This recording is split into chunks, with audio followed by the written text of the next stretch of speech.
Just based on what little I know of at the moment, I would assume there was a big diversification of stuff due to some event, but like all the clades existed beforehand, and I mean, we've been finding little bits of them in the Ediacaran.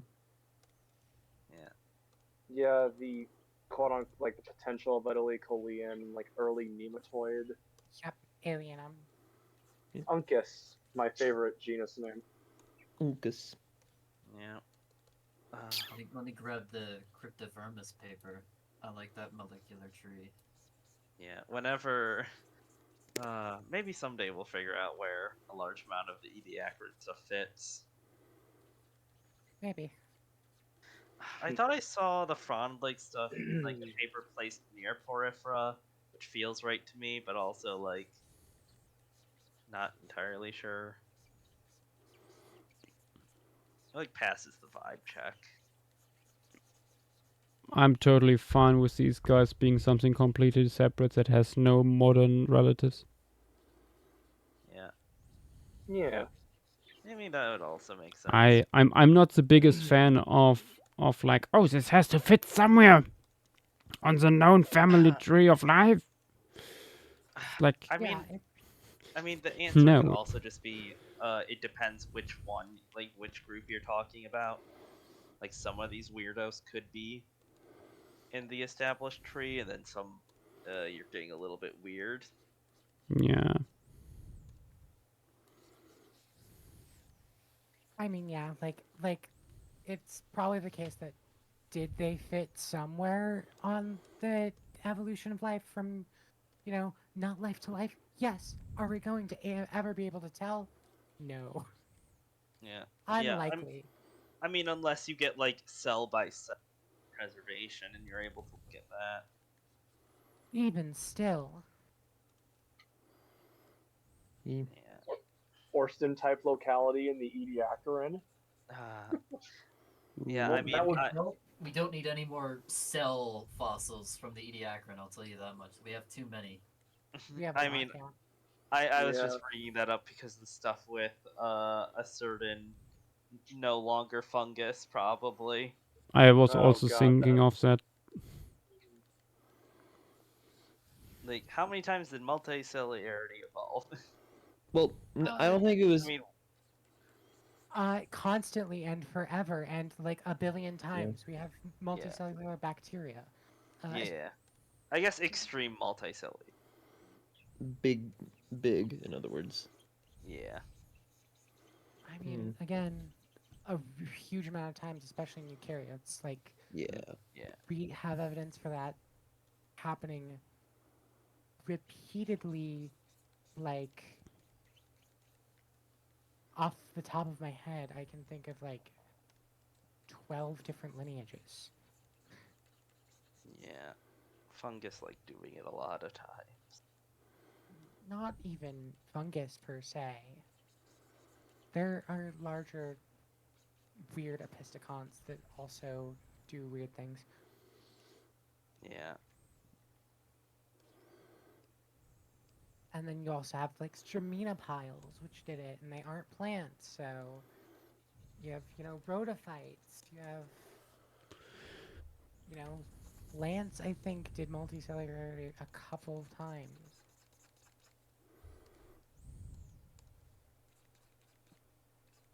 The list most likely continues. Yeah. It is highly likely that there's just a grouping of eukaryotes or whatever that we have that are only known from multicellular creatures in the modern day, but probably had multicellular representatives in the past, and we Yeah. most likely won't be able to tell. Yeah, I just look up the Wikipedia page of eukaryotes and went down to the list of clades within, and I'm like, oh, I know none Yeah, of these names, and there's a lot of them. yeah. There's a shit ton, Yeah. Mm-hmm.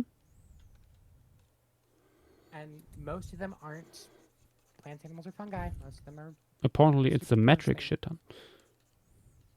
Yeah. let's see. Let me get the phylogeny real quick. Yeah. Terminophiles. Those get big. Those get big. Those get big.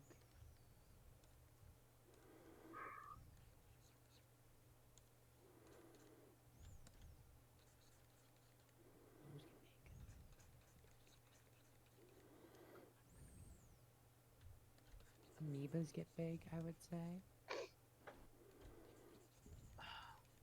Yeah, it's a lot. I hate that some like multicellular organisms are smaller than single cell. Oh no, diversity of life. No, I'm bringing up like insects smaller than like than some single celled things. That Yes, that doesn't make sense to me. because they're cool. I mean, I it makes sense when you think I about that certain like single-celled organisms can be surprisingly large. Yeah, that's the thing. Some insects decided to be smaller than what we would think of as the typical single-celled organism, and then some single-celled organisms are larger than most insects. yeah. I love slime molds. Yeah, also some I funny think slime algaes. molds are their very own can of worms. Yep.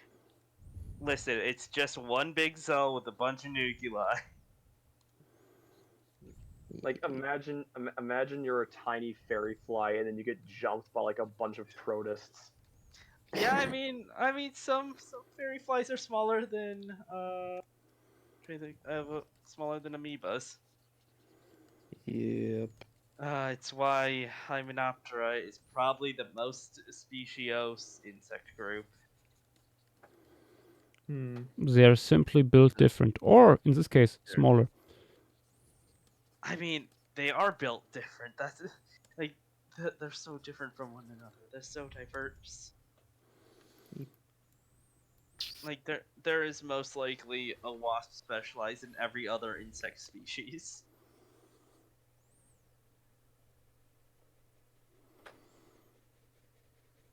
But they're just all so tiny.